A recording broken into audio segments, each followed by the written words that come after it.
earlier episode, I touched on the topic of helping with the family's income as a stay-at-home mom. The first aspect that I mentioned was the concept of saving a living. Well, how do you do that? I mean, how do you save a living instead of earning a living, like getting a paycheck? In this post, I'd like to share with you 3 key principles on how to help save money in the grocery budget and how we apply that in our own family. The first step would be plan in advance. The second would be set aside a few dollars from each week's grocery budget for future bulk purchases. And the third would be stick to the plan. Planning in advance. How do you plan in advance for grocery shopping? Is it just you sit down and you write out a menu or a grocery list? How does this even start? Where's the beginning point? So here's what I found that works for us. I simply take a sheet of notebook paper and I write down all the days, and next to it, I write down the day of the week. For our family, we have a very structured set. For instance, every Tuesday night, it's our family worship night. And because of that, we want as much time as possible to be able to stay at the dinner table, to be able to sing together, pray, and have our Bible study. Now, I don't know about your family, but in ours, I've got some picky eaters. If we have a meal that they turn their noses up at, we can sit there for an hour and a half trying to get them to eat, and that is a big waste of time. So to get around that, Tim asked me that for every Tuesday night, I fix a breakfast meal. Never fail, every Tuesday. That meal could be scrambled eggs, biscuits and gravy, a breakfast casserole. The list goes on, all the different types of breakfasty type of foods. Why? Because our kids love breakfast food, and we don't have to fight with them to eat. They inhale it. It's easy to make, easy to clean up, and really, really easy to get them to eat it. When that happens, we then have all that extra time to spare for family worship. So every Tuesday on my list is going to have a breakfast meal, and I'll just, rotate them out. Then there might be other days of the week you have specific events planned. Again, in our family, we do Fridays as family pizza and a movie night. So I make homemade pizza every Friday night. I don't have to think about that. It's like a no-brainer. If we're going to be home, it's pizza night. Other days of the week that I know are going to have a lot of different functions going on, like care group with our church, trail life meetings, different things. I know how much time I'm going to have in the kitchen or how busy I'm going to be. And based on that, I then plug it into my calendar so I know what type of meal I can fix.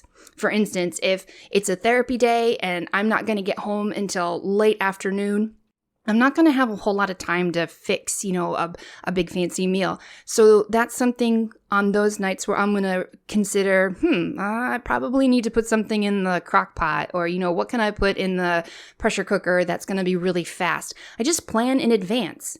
That gives you an idea of how to take your life, take your schedule, put it on the calendar, and then based on what your schedule is, create a menu. If you only have enough meals to fill in 1 week, hey, that's great. If they are 7 proven meals your family will eat, they're not going to be picky about, and you're not going to waste food, plug it in and just keep rotating that week's meals until you find where you can start increasing more. Then you build up to 2 weeks worth of meals, and you take those 2 weeks and rotate them twice. So you just fix the same meal twice a month instead of, 4 times a month. I think you get the idea of how that works. Every family's different. So find what works for your family and just plug that into a calendar. So that's the first thing that I do. I plan. After I figured out what my menu is going to be for that week or that month, I go ahead and I start to write out my grocery list. The first thing I want to do is to take that menu and I sit down with a piece of paper and start to plan out, what do I need for ingredients?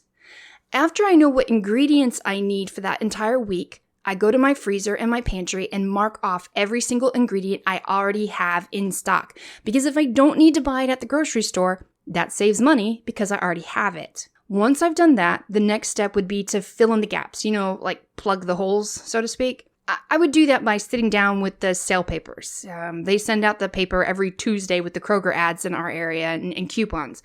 And the new sales cycle starts on Wednesday. So I usually do my shopping on Thursdays. That gives me a little bit of time to kind of look through what's on sale. Some stores just advertise online. Regardless, I do my research.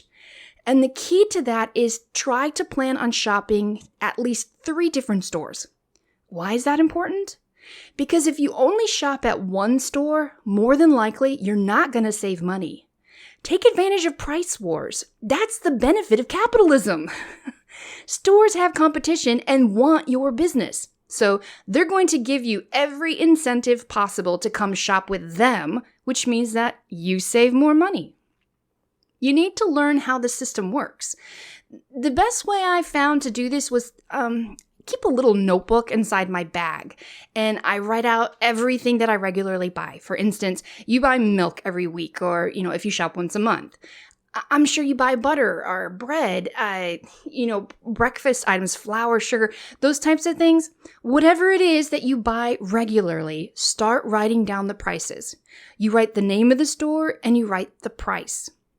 And the reason this is important is because you're actually creating a record system that you will be able to utilize to see where the sales cycles are. And eventually you start to memorize the prices, the things that you buy all the time. Stores cycle through prices every 6 to 8 weeks. Think about it. When do you see all the Kroger sales for chips and salsa, chicken wings, dip, stuff for cold and flu medicine, healthy foods, diet foods? January. Why? Because you've got the Super Bowl game coming up, and you've got people who are wanting to reorganize their homes or are starting New Year's resolutions with losing weight. Well, the stores reflect that. So they're going to sell certain items at certain times of the year. And a really good website that I have found helpful is www.inspiringsavings.com. She has a great list of things to put together for you. I mean, it is so helpful. And the more knowledge you have in this area, the more power you have and the more you're able to save in your own budget for your family, which, it's extremely important. What do you do with all that information? Why is it so important? Well, when you're putting together your game plan, you now have your menu, your grocery list, and record of all the prices listed. You take those prices and plug them into your grocery list. That means before you even go to the store, you have a rough estimate of what you're going to spend. This is great because, say for instance, I have on my menu a pot roast, but I don't have one in my freezer, so I have to buy one. Well, that's about, $9 to $12 for a decent sized pot roast, if I can find one on sale. But that would put me over my budget. Instead of buying that piece of meat, I can take it off my grocery list, save the money, and instead put something else in place, like a squash spaghetti bake or a meatless chili fiesta served over rice with taco toppings on it. There's all different kinds of ways you can incorporate changes into the menu after you see, oh, hey, I can't really afford to buy that cut of meat this week. Or, do we really need to have those side items? Maybe we can fudge and do something else instead. That's how you can stay within your budget so you don't end up overspending when you go to the store.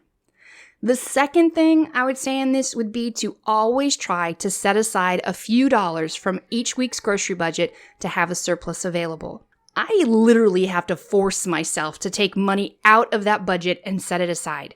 It's that thought of out of sight, out of mind. If I don't see it, I don't spend it. I have my budget and I just take a little bit off the top. It's there, but by me not planning on spending it, I won't spend it. Therefore, I'm always saving money. There's that old saying that says, failure to plan is planning to fail. And that is oh so true for me. If I don't plan in advance to save money, it won't get saved. I always have that tendency of thinking, oh, well, I'll save whatever I have left over from the grocery budget this week. Yeah, very rarely is there anything left over from the grocery budget. That route just isn't going to work. The reason you need the savings is because when you go to the store and you end up finding those special deals, if you don't have extra money saved up, you're going to end up going over your grocery budget for that week. And you don't want to do that. The goal is you always stay under your budget. So if you have that surplus, when you have money set aside to go ahead and buy the things you need at the lowest price possible. The professionals always say, don't stock up on items unless they are 60% or more off the original price. So you aren't going to spend the full price for anything. You want it to be rock bottom, and that's when you stock up. That's when you restock your pantry and your freezer, and you're not going to pay top dollar for it. That goes back to when you're putting together your menu. You shop in your pantry and in your freezer first. And you can do that because you have been stockpiling all these staples items using your surplus there, if that makes sense to you. So you have that extra money set aside when you're at the store.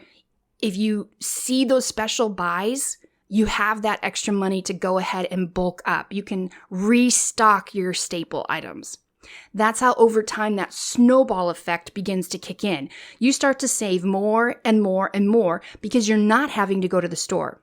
Say, for instance, you run out of flour or you know you needed to buy flour. Well, if you had stocked up on flour when it is 60% or 70% off when it was on sale, you then don't have to run to the store because you ran out and pay 100% for it. No, you would go to your surplus, your stockpile, and you would have flour there, and you would be shopping in your own pantry, and that's where you would get it. So you see how it saves, but it just takes time to start seeing that effect.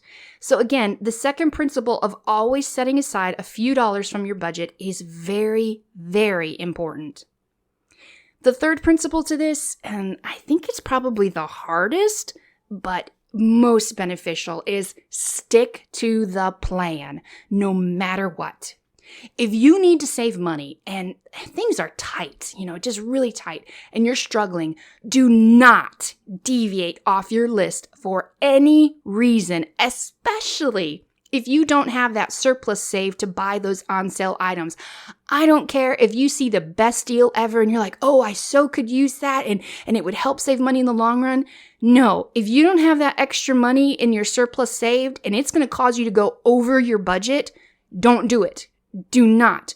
The goal is to stick to the plan. Stick to your plan, stick to your budget. That's how you can save money, and that's how it works. And it does work. Trust me, I'm feeding a family of 7 every week, and we can stick to our grocery budget for about $100 a week, but it takes strategy. If you're serious about saving money, you can do it. I hope this episode was a help to you in some way. For episodes to come, like and subscribe to our YouTube or podcast channels to follow us on our journey. Until next time, God bless.